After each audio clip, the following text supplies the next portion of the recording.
Kissing your hand may make you feel very, very good, but a diamond and sapphire bracelet lasts forever. Hello everybody, welcome back to my channel. If you're new here, welcome. This is Read to Fill, where I'll be ranting about books and anything related to literature. And today I have the pleasure to be ranting about a very fun, lighthearted, sarcastic, but very iconic book. And it is Gentlemen Prefer Blondes by Anita Loos. I know of this book based on the movie Gentlemen Prefer Blondes, starring Marilyn Monroe and Jane Russell. And I did not know that it was based on a book. Well, they also make a play out of this book too, and I think the movie was more based on the play. But I did not know that, and I decided to pick it up out of curiosity, and it was a great decision because I love the 1920 jazz age. I love jazz music, that whole 1920s Art Deco aesthetic. I love it. So reading this book was a very fun experience for me.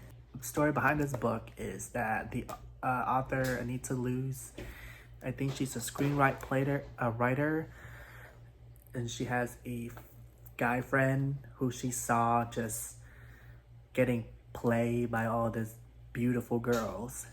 And she's like, I'm gonna monetize that. I'm gonna write a story about this beautiful blonde girl who, using her feminine wiles and charm to get whatever she wants out of these wealthy men. That's the story behind this book. I mean, it was when I think I read that it came out around the same time as The Great Gatsby.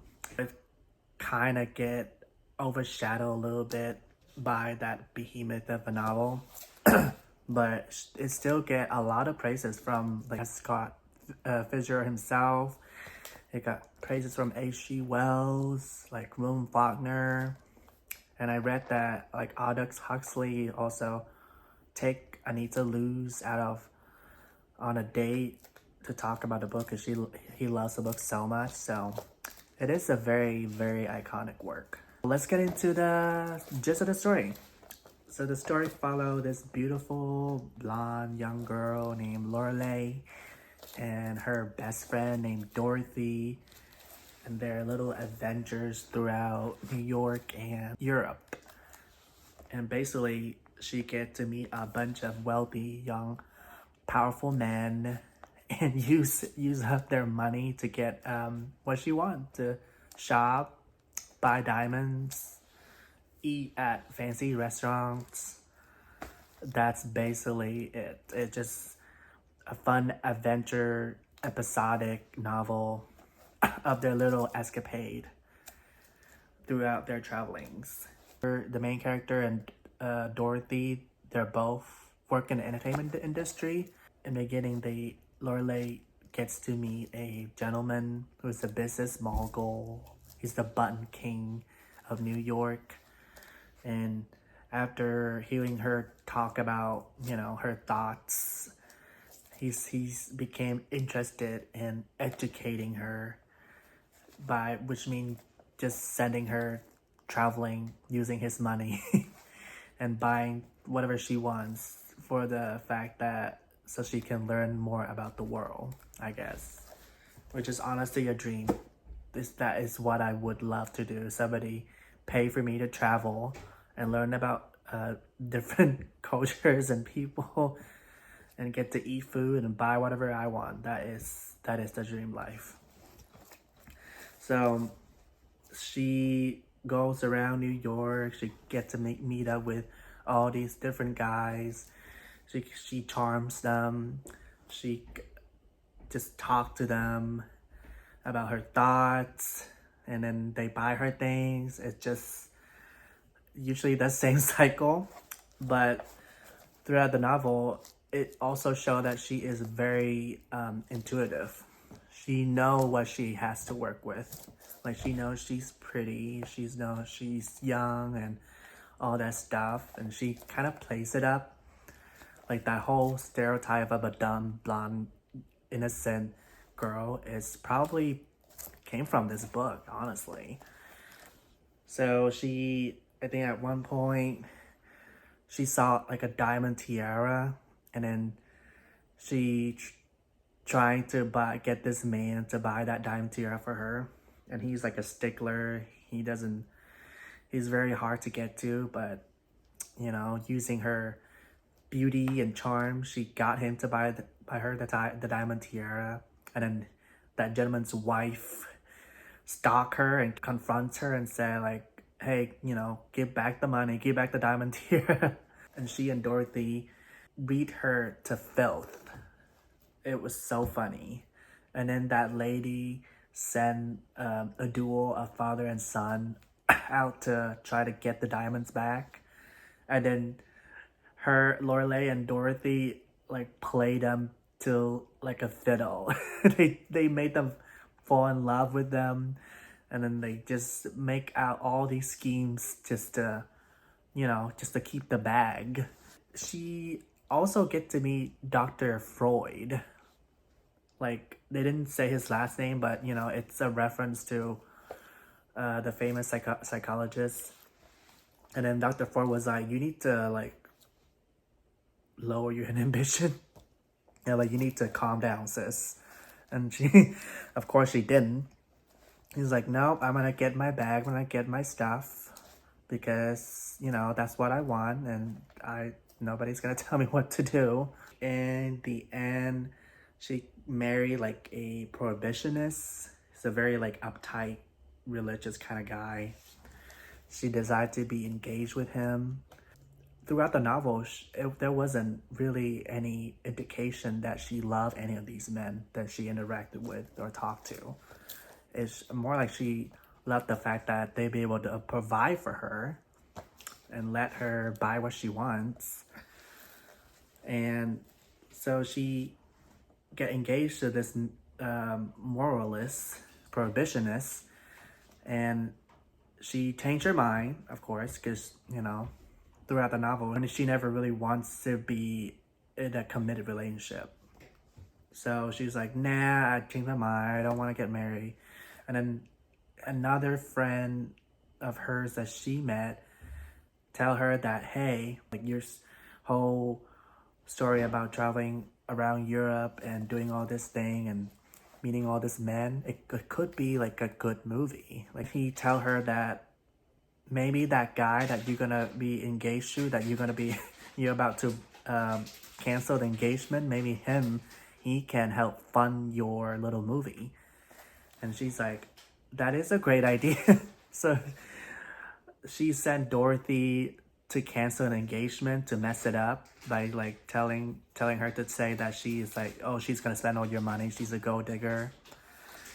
So she came to meet and talk with her fiance and stop that, fortunately. And at the end, they got married, and she convinced him yet again to fund her little movie. So in the end, she get what she wants. The novel is written in a very episodic way. I mean, it is a diary, so it's diary entries of her life and her adventures. So I feel like it could also work like as a series. I would love if somebody adapted this into like a short 10 episode series or something. It will be very fun. Characters, I mean, Lorelei is the original blueprint for this dumb, blonde, naive stereotype of the gold digger. Her friend Dorothy is kind of like the opposite side of the coin of her. Is because Dorothy always speak up her mind. She reads a lot of people too. She will read you down to filth if she needs to. And throughout the novel, I mean, Dorothy was very quick, very like hilarious, but also very smart with her responses. She's very witty. Lorelai is not as out there as Dorothy. She's more reserved. She plays up that whole innocent, dumb blonde stereotype. Like very helpless, just wants to learn about new things, always curious. But in the diary, we get to find out that she is very smart. She know what she's doing. She know who she is. She know her strengths, and she plays up to it. And she's also very witty. So they're together. They're kind of like Dorothy and Lorelai is kind of like a dynamic duo. It's very fun to watch them coming up with scheme and trying to rizz up all these men. It's hilarious.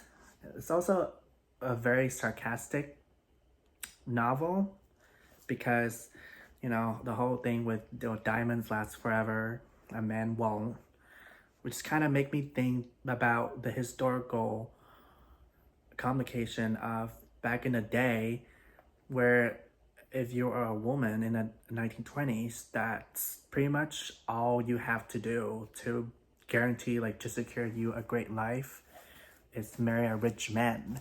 Because I don't think back in the 20s, you can't have your own account.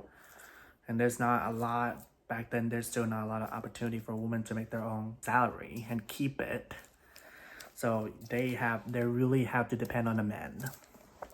And the whole getting married and getting financials dependent on a man is pretty much all you gotta do as a woman back in the 20s to live a decent life and get to do what you want. Basically is by marry a rich man. In a way, it's kind of a very feminist book, and I think it's just because the main character, she just have to work with what she got. She's pretty, and she's gotta have to use it to her great advantage.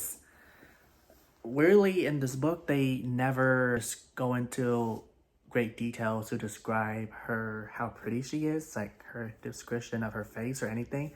They just kind of let the experiences of these men who interacted with her to let us know that she is very pretty. Because all the men was like, oh, you're a rays of sunshine, you're such an intelligent girl. So I think that is a great detail that it didn't go into the physical description. And I think at some point in one of the flashbacks, she was telling that she killed a man because I think he was being a creep or something, but he killed him. She had to go to court, and she just rizz up her way throughout the whole procedure and convinced the jury that, I'm such a innocent young girl. I didn't know what I was doing, and they let her go. Which made me think that I don't know if this kind of what inspired Chicago, like the musical. So I think that was very interesting. But yeah, it just showed that with planning and playing up to your strength, you too can have all you want. Also, there's interesting fact that back in the day, it's the society of the 1920s are still very classist. As you can see in The Great Gatsby, there's the old money and the new money. It's all very there is a strict hierarchy when it comes to wealth. It sounds like the character Lorelai is middle class. She has a maid and she has her own home, but she's not upper crust of the wealthy.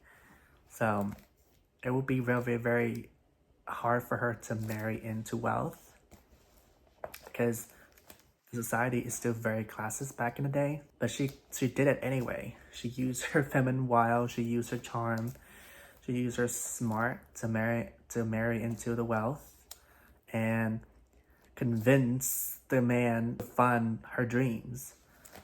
So that is the best scenario. Yeah, it's a very fun and iconic read. This plays into the whole blonde stereotype and the gold digger stereotype.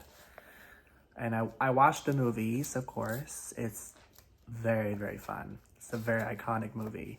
If you haven't watched it, A Gentleman Prefer Blondes, and Marilyn Monroe and Jane Russell doing their iconic thing, go watch it. The outfits in that movie is divine. And I think it's a musical, so if you love musical, that movie is great for you.